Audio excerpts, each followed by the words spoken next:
Merci de nous recevoir sur la 95.5, le www.nanafm.tg ou encore sur le bouquet Canal Plus numéro 902 et en direct sur YouTube. Mesdames et messieurs, bonjour. Merci pour votre fidélité et bienvenue au second numéro du débat de Nana FM de cette semaine. Le décret modifiant le découpage municipal, augmentant le nombre de conseillers municipaux n'est pas du goût de toutes les formations politiques réunies hier dans le cadre du CPC. Les représentants des partis politiques ont exigé que ce décret soit rapporté et que les élections soient repoussées.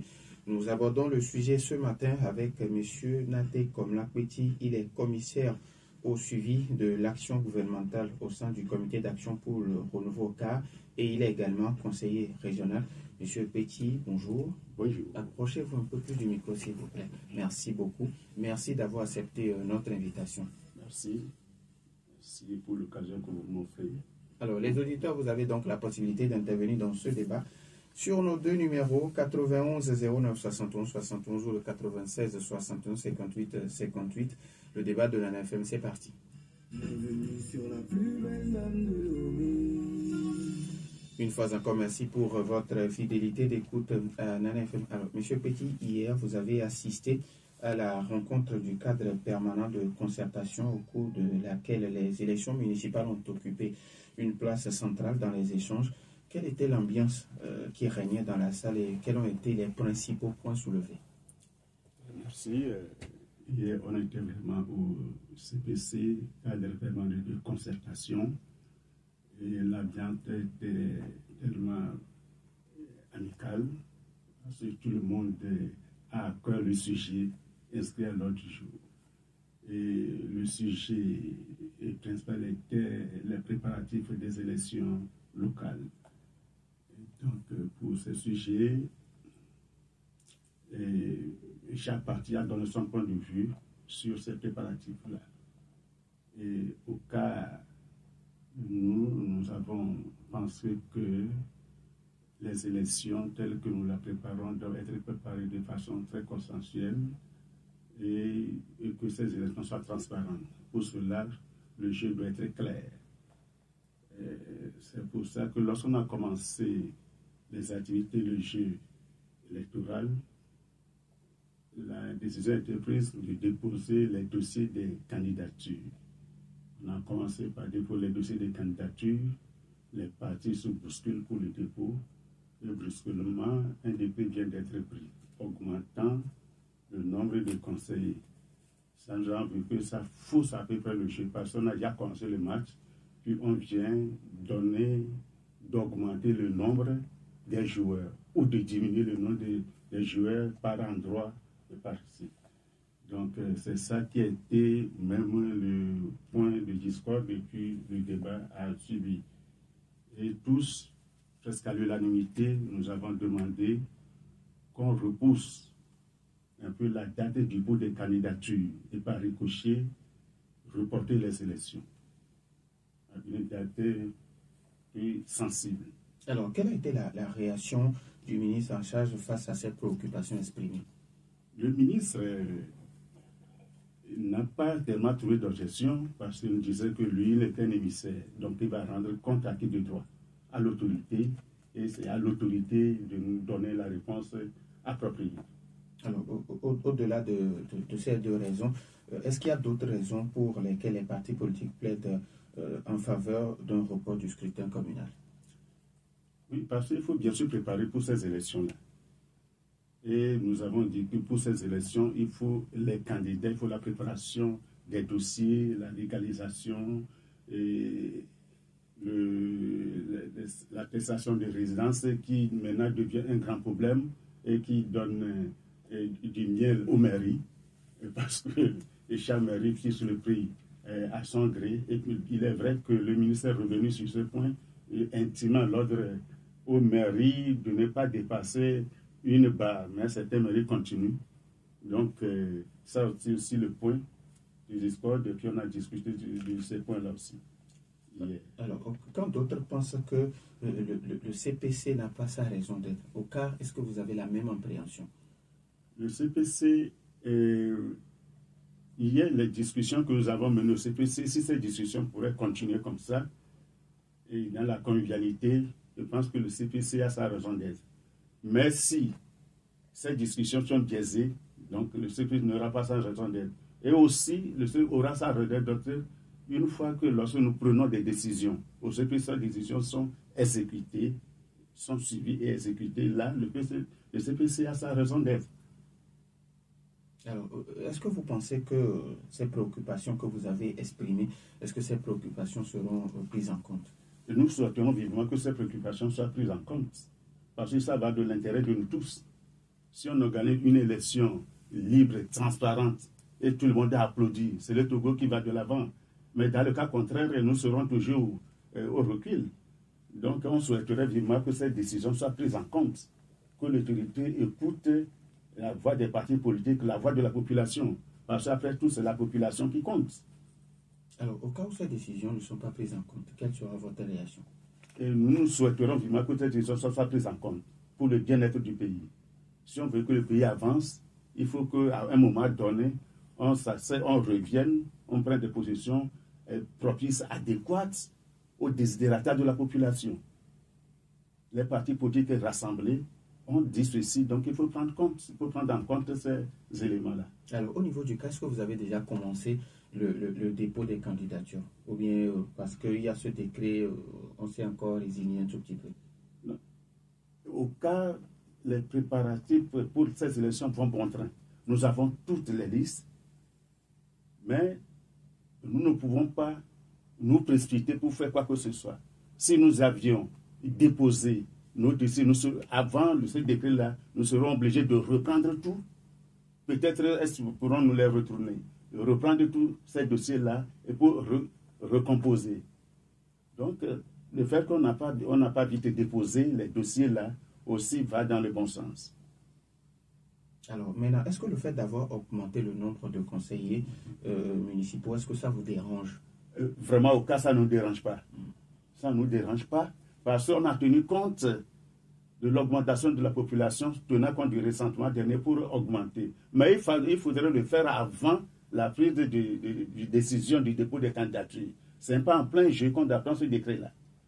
Alors maintenant, est-ce que le ministre vous a donné un délai, que vous aurez la réponse à vos requêtes à tel jour, dans tel mois, dans telle semaine? Il est vrai que le ministre nous a dit qu'il va rendre compte à qui de droit. Donc nous espérons vivement qu'il le fera avant la date butoir de la fin du dépôt des candidatures qui est jeudi prochain, le 29.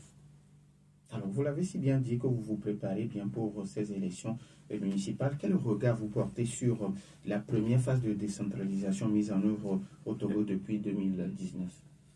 Bien, et je n'ai pas encore fini sur les préparatifs des élections. Il reste un point sensible à toucher avant de revenir sur ce point. Nous avons pensé hier et nous avons réitéré qu'on doit renouveler la CENI.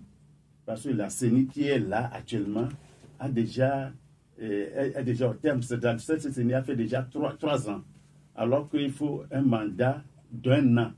Et cette CENI qui est là n'a pas en principe sa raison d'être. On doit renouveler cette CENI-là. Donc nous avons parlé de ça, nous avons demandé au ministre de tout faire pour qu'on puisse renouveler rapidement la CENI. Alors, si on renouvelait la CENI, est-ce qu'on va renouveler les CELI également?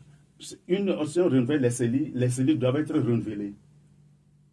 Les CELI doivent être renouvelés parce que ça doit répercuter sur les CELI. Ça permettra aux partis politiques qui devaient être membres de CELI d'avoir leurs représentants dans les CELI.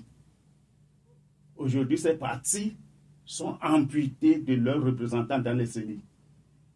C'est seulement pour la CENI que vous avez exprimé ou bien pour les CELI également? Une fois la CENI recomposée, les CELI doivent suivre. Parce que les CELI sont les démembrements de la CENI. Une fois qu'on renouvelle la CENI, les CELI doivent suivre. Et les membres des bureaux de vote doivent, par conséquent, suivre aussi. Donc, le renouvellement de la CENI s'impose.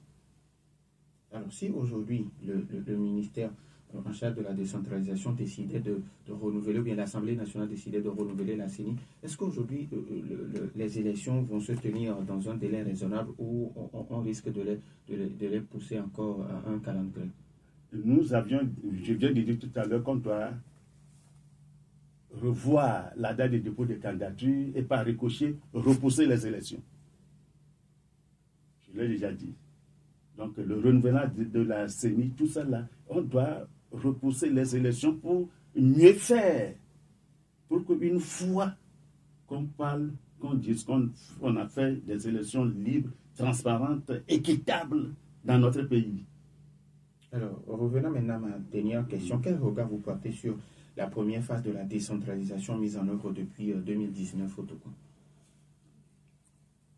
Et la décentralisation que nous avons au Togo nous paraît comme une déconcentration. Parce que les élus locaux, les maires, n'ont pas la main libre de leur manœuvre. Donc l'État s'ingère de trop dans la pratique. Il faut laisser la main libre aux maires, aux élus locaux, et il revient à ces derniers de rendre compte. Mais si l'État s'ingère de trop dans cette décentralisation, on dira que la décentralisation n'est plus une décentralisation, mais c'est une déconcentration. Non.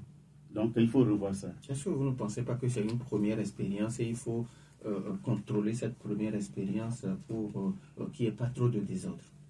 Il ne doit pas avoir de désordre parce que les tests sont clairs. Il y a des garde-fous. Mais ces garde-fous-là, on laisse les gens appliquer. On laisse les gens évoluer pour qu'on puisse voir clair. Parce que lorsqu'on dit décentralisation, c'est le service à la base. Donc, on ne peut pas donner un service, demander à quelqu'un de faire servir là-bas, mais celui qui en haut revient s'ingérer. Donc, ce que l'autre l'a fait à la base ne va pas bien se voir. Alors, vous avez parlé tout de suite de la délivrance de papiers de résidence, oui. Où c'est devenu du miel pour certaines mairies, et vous êtes obligé de faire recours au ministre pour qu'il y ait correction. Est-ce que vous ne pensez pas que s'il n'y avait pas ce recadrage-là, il y aurait du désordre, comme je le disais en début? Oui, parce que j'avais dit, il y a des tests clairs. Si on mettait les tests clairs, il n'y en aurait pas, parce que tout doit être cadré. Si on cadrait, ces trucs-là, tout doit être bien mentionné, et puis ce serait fini. Par exemple, lorsqu'on parle de résidence, il doit avoir déjà dès le départ, dès le départ, un cadre ou bien un taux fixé pour la délivrance des certificats de résidence. Comme pour aujourd'hui, pour faire la carte d'identité, il y a un taux fixé. Pour faire le passeport, il y a un taux fixé. Parce que le certificat de résidence au Togo, la résidence au Togolais à tout le monde. Tu peux habiter à Dapaon, lorsqu'on parle de résidence, ça doit se faire au même prix pour tout Togolais.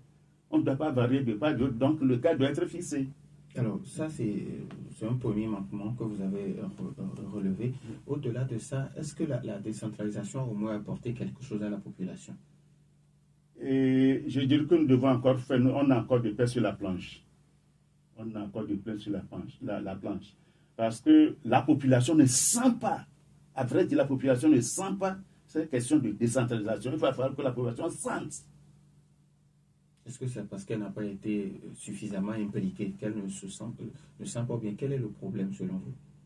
Oui, par exemple, lorsque la population se sent, lorsqu'il y aura conseil municipal, on invite la population, l'auditoire, on ne voit pas, les gens ne se déplacent pas pour la dessus parce que la population s'en moque.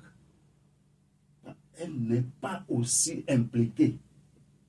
On parle de ça. Par exemple, après ces élections, c'est fini. Sensibiliser la population pour la question décentralisée, non, ça s'arrête là, non. Il va falloir sensibiliser la population. Alors, tout a été mauvais, alors? Est-ce que tout a été mauvais? Non, je ne dis pas que tout a été mauvais. Le fait de rapprocher le service à la base, c'est déjà sympa. Je ne dis pas que tout a été mauvais, mais il faut mieux faire. Il faut mieux faire. Alors, avant de donner la possibilité à nos auditeurs sur nos deux numéros, 91 09 71 71 ou le 96 61 58 58, la caution électorale pour les candidats a été réduite de moitié. Est-ce une mesure suffisante pour une participation plus large? Très bien. Cette caution, lorsqu'on l'a fixée, nous avons parlé de ça au CPC. Et nous avons demandé au ministre de voir l'autorité pour qu'on revoie cette caution-là, au moins de façon très sensible à la baisse. Et ça, nous saluons. L'autorité a fait diligence. L'autorité a revu la caution à la baisse. De 50 000 francs pour les hommes, c'est revenu à 25 000. Et de moitié, c'est 12 500 pour les femmes. Ça, c'est à saluer. Lorsque nous demandons, la population sent un besoin et demande, il faut satisfaire. Parce que c'est nous tous ceux qui sommes là, qui devons nous satisfaire tous. Donc ça, nous saluons. Mais la réduction de cette réduction de caution n'est pas une mesure suffisante pour ces élections-là. Il faut la transparence des élections. On dit on a réduit les cautions de moitié, les gens vont s'inscrire massivement parce qu'ils ont moins la moitié de leur caution. Et puis les élections ne sont pas transparentes.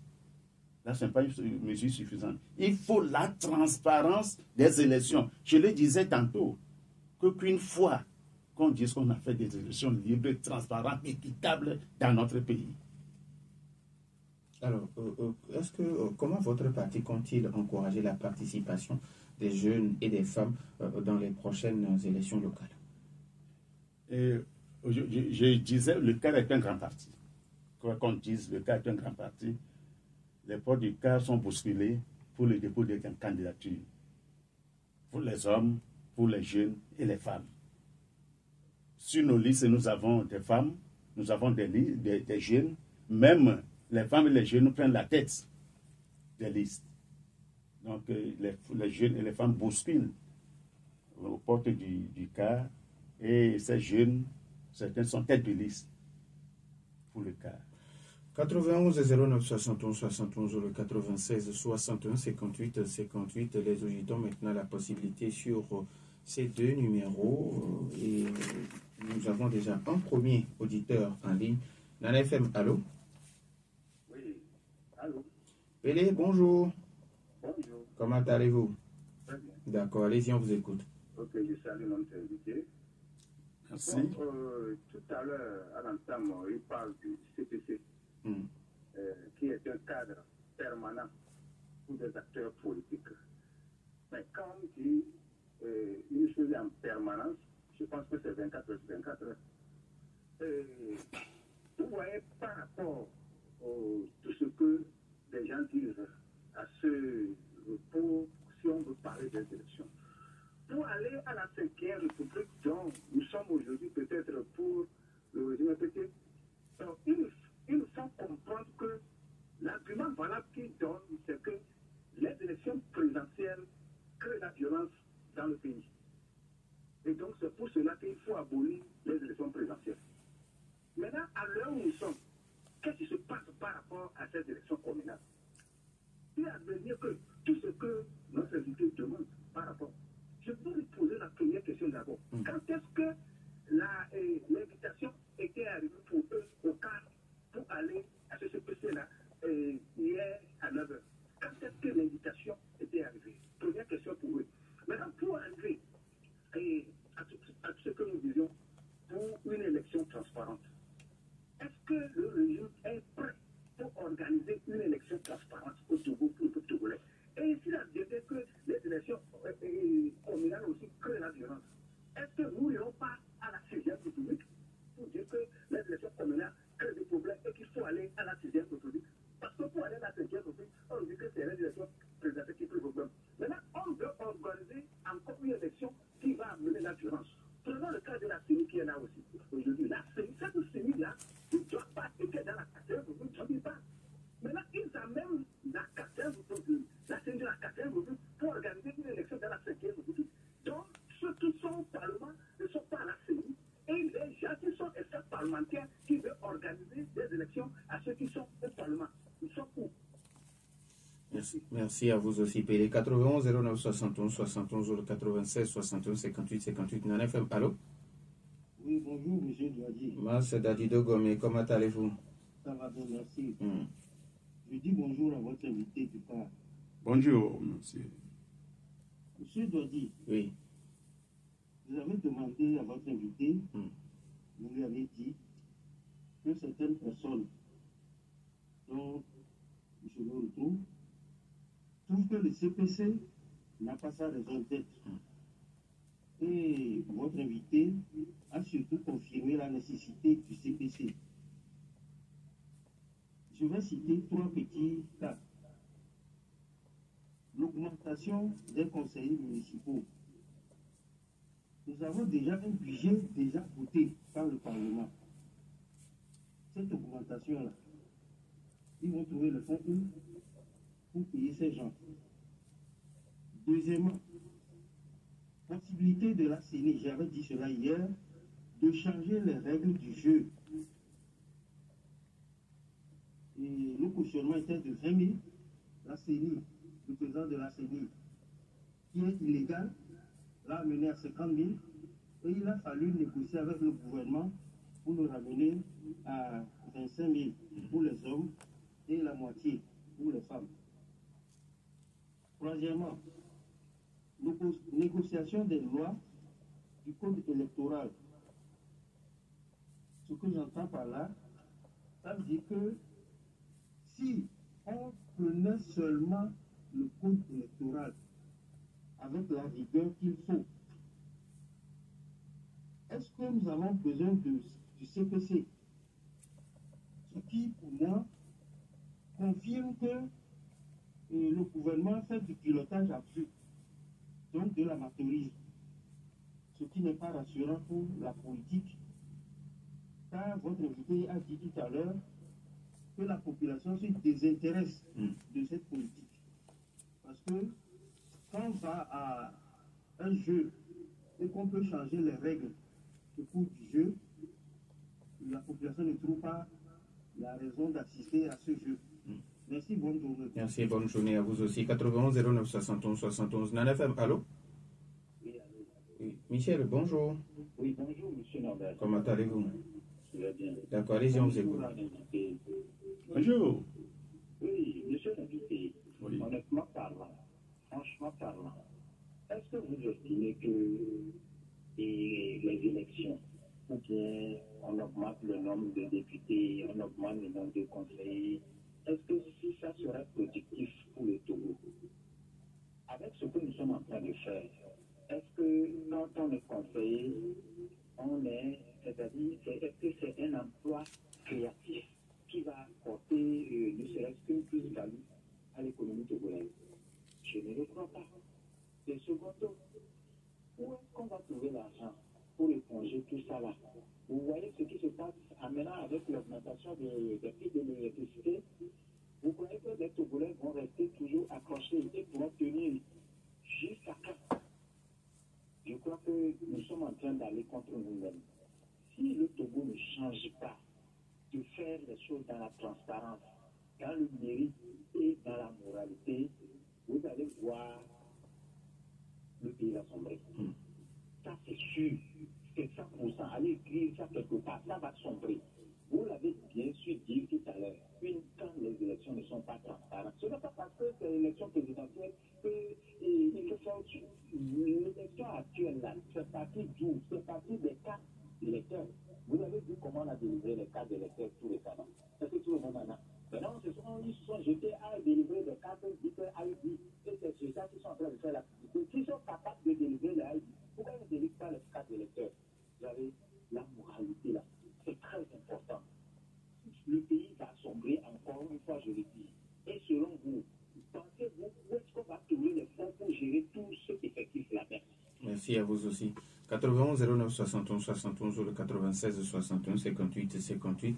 Avant que d'autres auditeurs appellent, vous avez suivi les uns et les autres. Monsieur Petit Comenon, je rappelle que vous êtes commissaire au suivi de l'action gouvernementale au niveau du comité d'action pour le renouveau car et vous êtes également conseiller régional. Alors, vous avez écouté les uns et les autres. Alors, Pélé qui vous demande Quand est-ce que vous avez reçu l'invitation pour votre participation à la rencontre du cadre permanent de concertation? Merci, M. Pelé. Et l'invitation... Avant de continuer, nous allons prendre un auditeur. Papa Sibiti, bonjour. Ah, vraiment, aujourd'hui, les cabinets vous ont prêté leur canon. Bonjour, mon directeur. Comment allez-vous? Ça va. Bonjour, mon président Picard.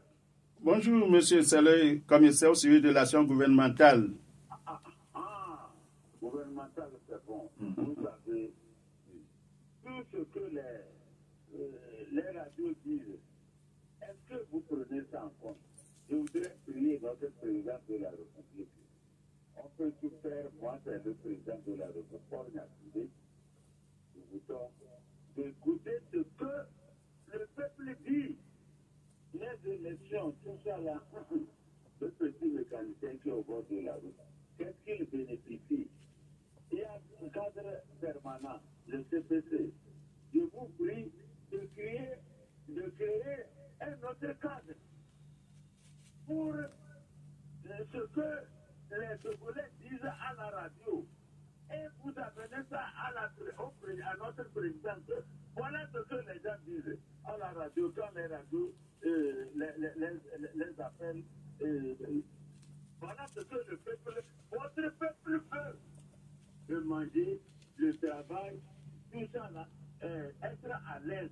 Il faut un autre cadre. Après le CPC, il faut un autre cadre. Ce que le peuple dit, que le président écoute, et à l'instant, il n'a qu'à agir. Merci beaucoup. Merci à vous aussi, Papa Sibiti. Alors, Pelé qui vous demande quand est-ce que vous avez reçu l'invitation pour participer à la rencontre de CPC. Merci, Monsieur Pelé. Lorsqu'on a fait le CPC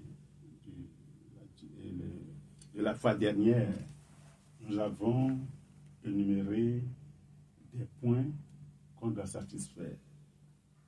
Et lorsque le décret est sorti, nous avons réagi. Le président du CAR, le président Yao Tate Robert a réagi. Et suite à ça, nous sommes appelés. Et ce n'est que le dimanche, autour de 10 heures, que l'invitation est arrivée.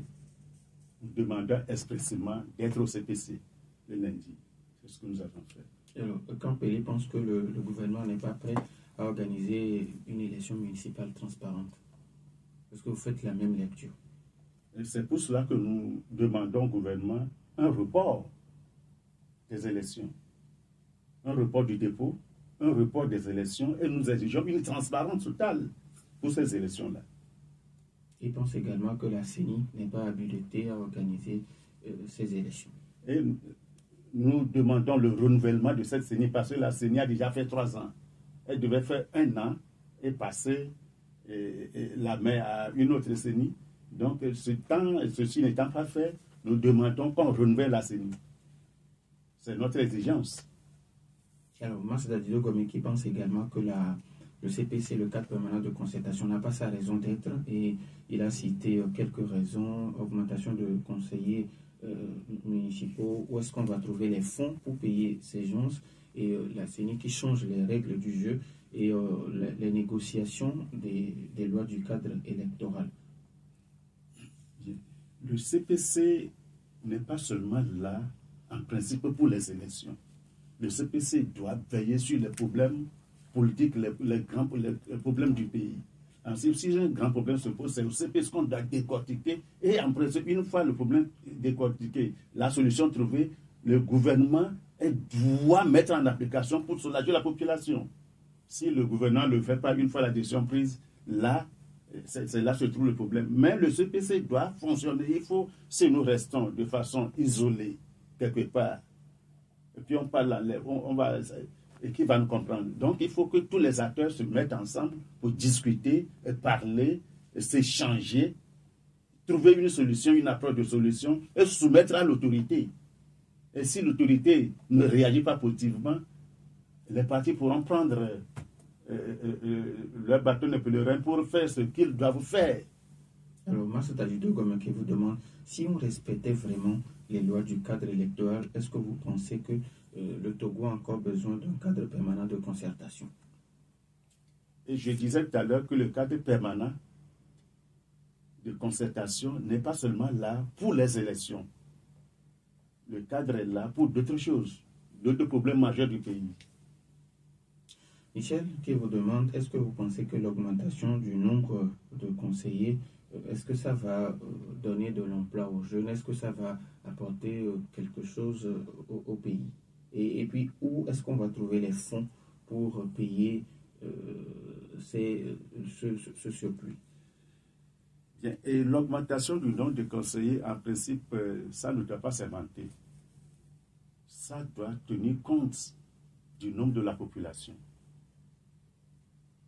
Une commune qui a tel nombre de population doit avoir tel nombre de conseillers, c'est ce que dit les thèses. Donc, en augmentant le nombre des conseillers, n'est pas en soi une mauvaise chose, mais il faut le faire dans les règles de l'art et à des moments opportuns. Mais si on ne le fait pas dans les règles de l'art et puis en ne respectant pas le moment approprié pour le faire, là il y a problème. C'est pour cela même que lorsqu'on a augmenté ce nombre de conseillers, nous demandons qu'on reporte les élections parce que ça ne cadre pas avec ce que nous sommes en train de faire. Alors, il demande également aujourd'hui, et puis ça rejoint pratiquement les questions de Papa Sibiti. Aujourd'hui, les populations souffrent, il y a augmentation du prix de l'électricité. Et vous pensez, on augmente encore le nombre de conseillers. Est-ce que les populations ne vont pas, les conditions de vie des populations ne vont pas de mal en pis? Et nous sommes, sans vous mentir, nous sommes dans un grand problème que nous devons tous chercher, nous devons tous réfléchir à trouver des solutions à ces problèmes-là. Le Togo souffre, la population souffre. Aujourd'hui même, prendre un repas par jour est un problème, si je ne me trompe.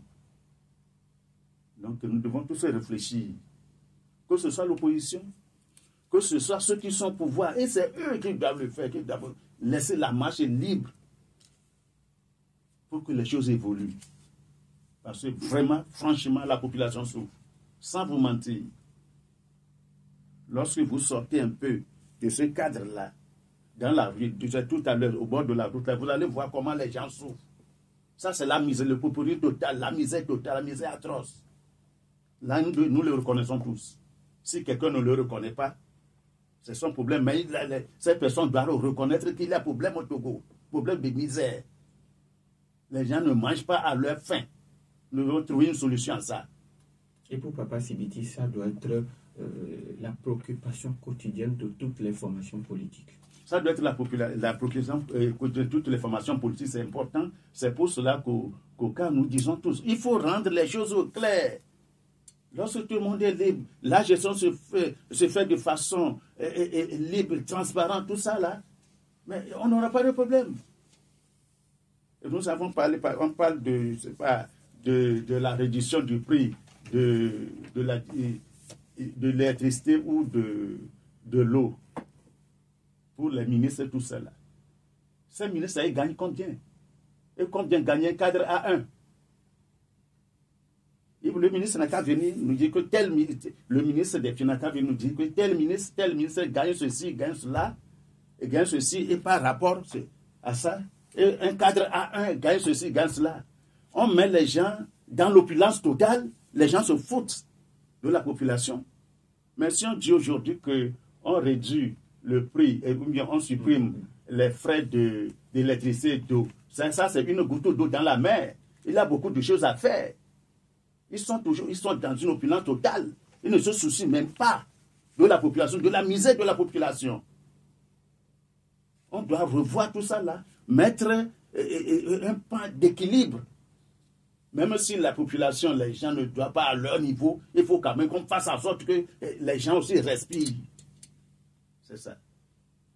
Alors, maintenant, quelle stratégie l'opposition prévoit-elle mettre en place pour sécuriser le vote? Oh, oui, nous avons déjà un autre auditeur en ligne. En FM, allô?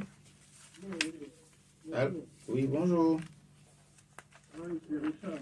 Oui, monsieur Richard depuis Bekota. Oui.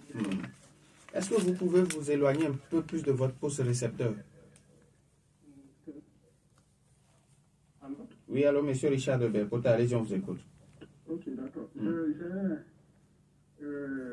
J'ai une question Oui.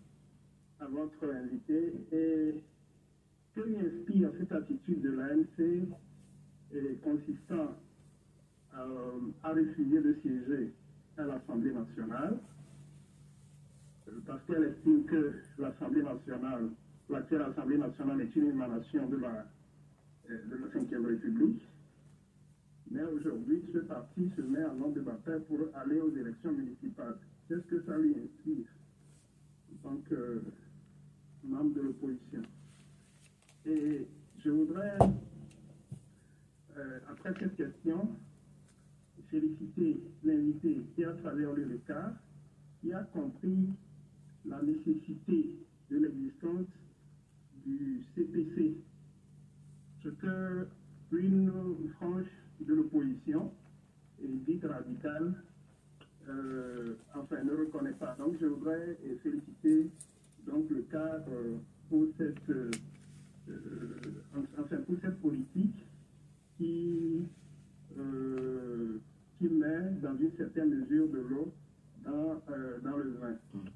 Voilà, c'est tout ce que j'ai à dire. Merci beaucoup à M. Richard depuis Bekota. Alors, M. Richard qui vous demande que vous inspire l'attitude de certaines formations politiques qui refusent de siéger à l'Assemblée nationale mais qui se mettent en ordre de bataille pour les élections communales.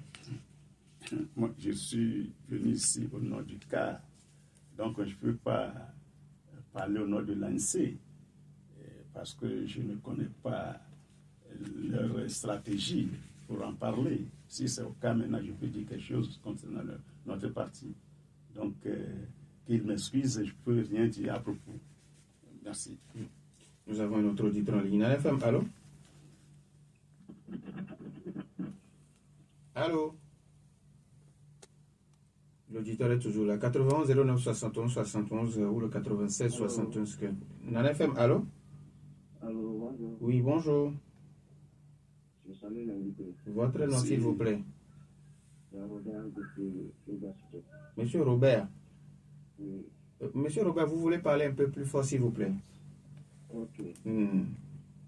Oui, moi j'aimerais savoir seulement si je vais parler concernant la hausse des prix de l'électricité. Allô? Eh bien, ceux qui ont frappé l'Israël et sur Madame Atemabo, lorsque l'Israël est intervenu là, eux, ils ne paient pas l'électricité. Allô? Oui, allô, je vous écoute. C'est tout? Allô? Oui, allô? Oui. Donc, voilà mes questions. Est-ce que vous voulez bien répéter parce qu'on ne vous a pas suivi? Oui, j'aimerais demander à savoir concernant l'augmentation des prix de l'électricité. Oui. Ceux qui ont frappé l'Italia et Mme Adjamambo, ses consorts, dans le passé, eux, ils ne paient pas l'électricité. Ceux qui prennent 2000 francs pour voter pour une partie. Ou il y a ceux qui volent, ceux qui vont dans les urnes pour bourrer les urnes. Eux, ils ne paient pas l'électricité.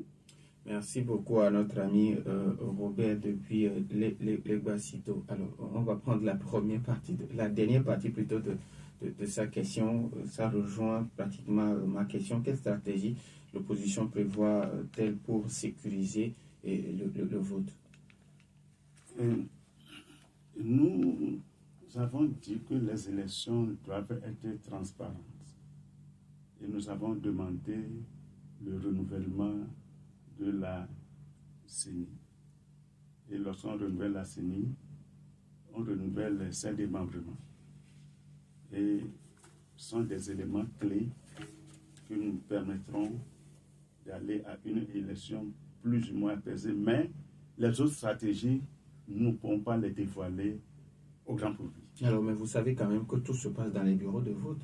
Tout se passe, oui, dans les bureaux de vote. C'est pour cela que je dis il y aura des membres de la CENI, les CELI et les membres des bureaux de vote. Et je vous dis, les autres stratégies, je ne peux pas vous les dévoiler. Est-ce que quand même aujourd'hui vous avez des ressources humaines assez suffisantes pour être dans les bureaux de vote sur l'ensemble du territoire national, ou bien vous allez collaborer avec d'autres formations politiques? Le cas a toujours été présent dans les bureaux de vote. Le cas a toujours été présent dans les bureaux de vote. Mais cela n'empêche pas que lorsque nous sommes en alliance avec d'autres formations politiques, que nous ayons les membres, les militants de ces partis-là à nos côtés. Ça veut dire que vous avez déjà commencé par discuter, il y a déjà des discussions de couloir avec d'autres formations politiques, ou bien c'est à l'approche des élections que ces discussions se feront? Au départ, je vous disais que le cas ira aux élections. Mais il peut arriver qu'à des endroits, parce que je vous le disais, à des endroits, le cas peut faire des alliances. Et là où le cas fait des alliances, pour mettre les gens dans les bureaux de vote, le parti avec qui il a fait ces alliances-là peut donner ses militants qui seront aux côtés des militants du CAR. Donc, pour le moment, rien n'est défini. Pour le moment, nous sommes en train de travailler. Nous travaillons. Alors, quand vous dites vous travaillez, ça touche quel domaine et quel domaine? Nous sommes en train de préparer les élections. Donc, il faut travailler pour avoir une élection, pour avoir des candidatures qui sont déjà tout fin prêts, la légalisation des dossiers qui sont en train d'être finis, et le dépôt qui sera fait de façon définie. Donc, c'est le travail, c'est une suite logique de ce que nous faisons. C'est ça. Alors, il y a aujourd'hui, cette semaine également, vous avez une grande manifestation à couvrir. Oui, cette semaine, nous avons une manifestation, une grande manifestation à couvrir. Vous êtes d'ailleurs invité à couvrir. Et c'est l'anniversaire de la disparition du président fondateur du comité d'action pour le renouveau CAR, le nommé feu Maître Yaovi Madji Agboibo. Donc, les manifestations vont commencer jeudi. Jeudi, il y aura une grande manifestation. Il y aura un garage de football à couvrir, qui sera le lendemain. Il y aura la messe, suivie d'autres manifestations grandioses pour commémorer l'anniversaire, 5e anniversaire de la disparition du président fondateur du CAR, Maître Yaovi Madji Agboibo.